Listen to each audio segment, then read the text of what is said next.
16 डिसंबर के क़ौमी दिहाड़े तौर मल्हाइण जो फ़ैसिलो क़ौमी असम्बली में ठहराव इत्तफ़ाक़ी राय से मंजूर। ठहराव में हथियारबंद फ़ौज से मुकम्मल तौर एक जो बि इज़हार पीपल्स पार्टी की MNA शाज़िया तामरी पारा पेश कयल ठहराव में चयो वियो त आर्मी पब्लिक स्कूल ते हमले दौरान मासूम ॿारनि ऐं अमले वॾी बहादुरी जो मुज़ाहिरो कयो। शहीदनि जी क़ुर्बानी क़ौम खे दहशतगर्दी इंतहा पसंदी ख़िलाफ़ मुतहद कयो।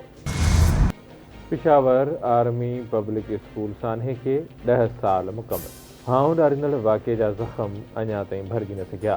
शहीदनि जे वारसनि समेत समूरी क़ौम अॼु बि ज़ोगवार आर्मी पब्लिक स्कूल सान्हे जहिड़ा वाक़िया दहशतगर्दनि ऐं ख़वारिजनि जो असुलु चहिरो वाक़ियो कनि था। APS सान्हे मां वाज़िह थिए थो त दहशतगर्दनि जी एजेंडा फ़साद पकड़ियल आहे। अवाम कॾहिं बि दहशतगर्दनि खे पंहिंजे मक़सदनि में कामयाबु थियणु न ॾींदो। सदर आसिफ अली ज़रदारी जो APS सान्हे जे शहीदनि जी 10वीं वर्सी जे मौक़े ते पैगाम चवे थो 16 डिसंबर 2016 ते क़ौम जे मुस्तक़बिल ते हमलो कयो वियो। असांजूं हमदर्दियूं शहीदनि जे वारसनि सां गॾु आहिनि। दहशतगर्दी जे ख़ात्मे लाइ आलमी बिरादरी खे गॾियल तौर ते कोशिशूं करणियूं पवंदियूं। पीपल्स पार्टी के चेयरमैन बिलावल भुट्टो ज़रदारी पारां बि आर्मी पब्लिक स्कूल सान्हे जे शहीदनि खे भेटा पेश। संदसि चवणु आहे त APS सान्हे क़ौम जे ज़मीर खे झंझोड़े दहशतगर्दी जे नासूर ख़िलाफ़ सभिनी खे मुतहद करे छॾियो। क़ौम दहशतगर्दी ख़िलाफ़ जंग में साबित क़दम रहंदी ऐं ईंदड़ नस्ल खे महफ़ूज़ बणाईंदी। वज़ीर आज़म शहबाज शरीफ़ की सदारत हेठि सिक्योरिटी सूरत हाल बाबति इजलास। मुल्क में अमन अमान की सूरत हाल जो जाइज़ो वरितो वियो। इजलास में वज़ीर आज़म के पारा चिनार समेत मुल्क में अमन अमान की मजमूई सूरत हाल से ब्रीफ कई। स्टेट बैंक व्याज जी शरह में 2% घटिताई करे छॾी।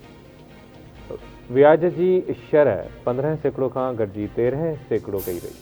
व्याज जी शरह में 200 बेसिस पॉइंट्स की घटिताई कई वई। स्टेट बैंक की जारी कयल अंगनि अखरनि मूजिबि मुल्क में माहवार महांगाई की शरह में 4.9% ते अची वई आहे। व्याज जी शरह में 200 बेसिस पॉइंट्स की घटिताई थी आहे। अञा बि वधीक उम्मीद आहे। अक्टूबर 2024 में करंट अकाउंट 34 करोड़ 90 लाख डॉलर सरप्लस रहियो।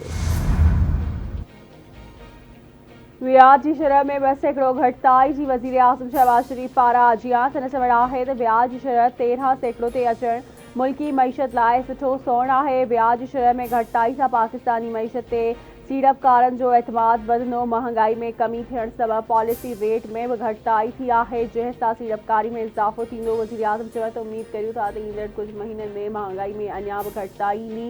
मुआशी इस्तकाम लाइ नाणे वारे वज़ीर ऐं ॿियनि इदारनि जूं कोशिशूं वाखाण जोगियूं आहिनि। हुकूमत सां ॻाल्हियुनि जी शुरूआत PTI बानी खे करणु घुरिजे। PTI माण्हुनि जी ॿोलीअ में का तब्दीली नाहे आई। ॻाल्हियुनि दौरान नरम रवैयो अख़्तियार करणो पवंदो आहे। बचाव वारे वज़ीर ख़्वाजा आसिफ जो इस्लामाबाद में मीडिया सां ॻाल्हियूं। संदसि चवणु आहे त PTI हुकूमत खे ॿुधाए त कहिड़ियूं ॻाल्हियूं करणु चाहे थी।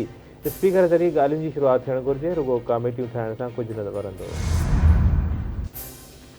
इस्लामाबाद में नाकाब एहतजाज खां पोइ PTI प्रोपेगेंडा जो सहारो वरितो। लाशुनि जी प्रोपेगेंडा कंदड़नि वटि को बि सबूत नाहे।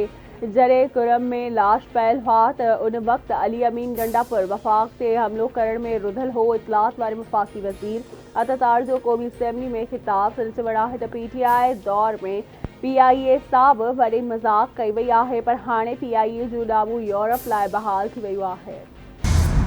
पंजाब असेंबली में मेंबर की पगार 76,000 में वधाए 4 लाख रुपया ऐं सूबाई वज़ीर की पगार 1 लाख में वधाए 9,60,000 करण जो बिल मंज़ूर।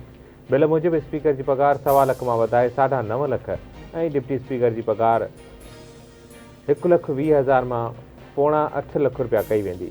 बिल की मंजूरी बाद पार्लियामेंट सेक्रेटरी की पगार भी 83,000 में वधाए 4.5 लाख ऐं स्पेशल असिस्टेंट की पगार 1 लाख में वधाए 6,65,000 कई वेंदी।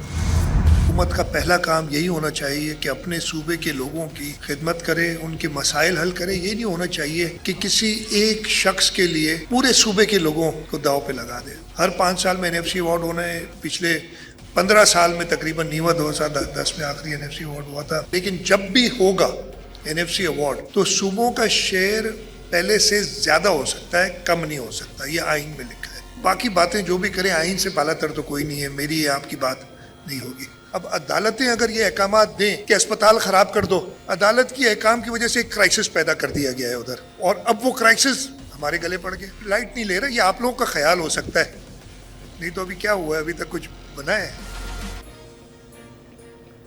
कैनाल ठहण वारे मामले खे एससी हल्को न पिया वठो। इहो बि ॾिसो हिन वक़्त ताईं छा थियो आहे। आइन असांजो क्लियर आहे त हर 5 सालनि में NFC थियणो आहे, पर गुज़िरियल 15 सालनि खां नाहे थियो।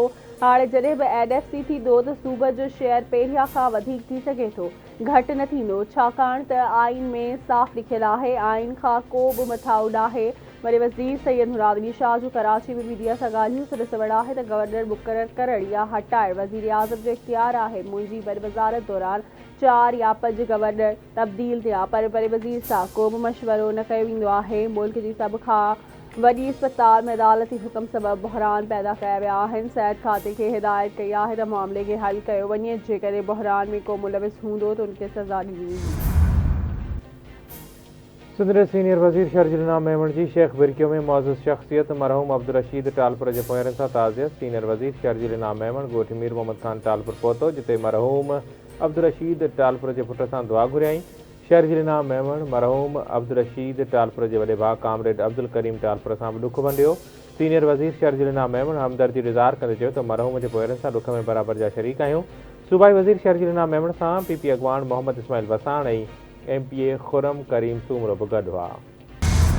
ख़ातून अवल ऐं PP MNA बीबी आस्था भुट्टो ज़रदारी पारां कर्क ऐं बनू में पोलियो टीमुनि ते हमलनि जी सख़्त मज़म्मत। पोलियो टीमुनि ख़िलाफ़ कार्रवाई खां असांजे ॿारनि खे बचाइण जी कोशिश खे नाकाम बणाइण जी साज़िश आहे। इख्तियारनि खे फौरी तौर ते कार्रवाई करणु घुरिजे। आस्था भुट्टो ज़रदारी जो ट्वीट संदसि चवणु आहे त तशदुद पोलियो ख़िलाफ़ जदोजहद खे रोके नथो सघे। असां गॾिजी पंहिंजनि ॿारनि खे पोलियो खां बचाए सघूं था। पाकिस्तान मौसमियाती एमरजेंसी के मोरे रवायत अदालती हुकुमनि बावजूद गुज़िरियल 7 सालनि खां मौसमियाती तब्दीली जे हवाले सां कमु न थियो आहे। सभई आईनी तरमीम खां पोइ पाण में राज़ो नोटिस जो अख़्तियार वापसि वरितो वियो। उहो बि क्लाइमेट चेंज जेतिरो ई वॾो इशू आहे। सुप्रीम कोर्ट जे जस्टिस मंसूर अली शाह जो निजी यूनिवर्सिटी में तकरीबी खिताब संदसि चवणु आहे त मौसमियाती तब्दीली सबबि पाकिस्तान खे ख़तरो आहे। मौसमियाती तब्दीली खे मोड़ ॾियण जे लाइ तहरीक हलाइणी पवंदी। शहीद राणी मौसम बेनज़ीर भुट्टो जी 17वीं वरसी में हवाई निगरानी लाइ सिंध सरकार वफ़ाक़ी हुकूमत खां हेलीकॉप्टर ॾियण जी दरख़्वास्त करे छॾी। सिंध जे घरू खाते जो वफ़ाक़ी घरू वज़ारत खे ख़त। गढ़ी ख़ुदाबख्श भुट्टो में सिक्योरिटी इंतज़ामनि जे सिलसिले में हवाई निगरानी लाइ हेलीकॉप्टर ॾिना वञनि, छाकाणि त सदर Asif Ali Zardari PP chairman Bilawal Bhutto Zardari senate chairman Yousuf Raza Gilani ऐं ॿियूं अहम शख़्सियतूं वरसी में शिरकत कयूं। सिंध जे वॾे वज़ीर सैयद मुराद अली शाह पोलियो ख़िलाफ़ मुहिम जो इफ़्तिताह करे छॾियो। वॾे वज़ीर कराची जे NJV स्कूल में ॿारनि खे पोलियो खां बचाव जा फुड़ा पियारे मुहिम जो इफ़्तिताह कयो। सिंध जे समूरनि ज़िलनि में पोलियो ख़िलाफ़ मुहिम 16 खां 22 दिसंबर ताईं जारी रहंदी। पोलियो ख़िलाफ़ मुहिम में फुड़ा पियारे पंहिंजे ॿारनि खे मुस्तक़िल माज़ूरीअ खां बचायो। वॾे वज़ीर सैयद मुराद अली शाह जी मीडिया सां ॻाल्हियूं संदसि चवणु आहे त हिन साल पाकिस्तान में पोलियो जा 63 ऐं सिंध मां 17 केस रिपोर्ट थिया। हीअ हलंदड़ साल जी आख़िरी पोलियो मुहिम आहे। को बि ॿार वैक्सीन खां रहिजी न वञे। ऐं धाबे जी पंपिंग स्टेशन ते बिजली जो ब्रेकडाउन। 72 इंच वारी लाइन हिकु भेरो ॿीहर फाटी पई। हज़ारें गैलन पाणी ज़ाया। पाणी भरपासे जे ॻोठनि में दाख़िल थी वियो। लाइन फाटण सबबि कराची डिवीज़न जे मुख़्तलिफ़ इलाइक़नि खे पाणी जी फराहमी मुअत्तल। इंतिज़ामिया मूजिबि पाइप लाइन जो मरमती कमु 24 खां 48 कलाकनि ताईं मुकमल कयो वेंदो।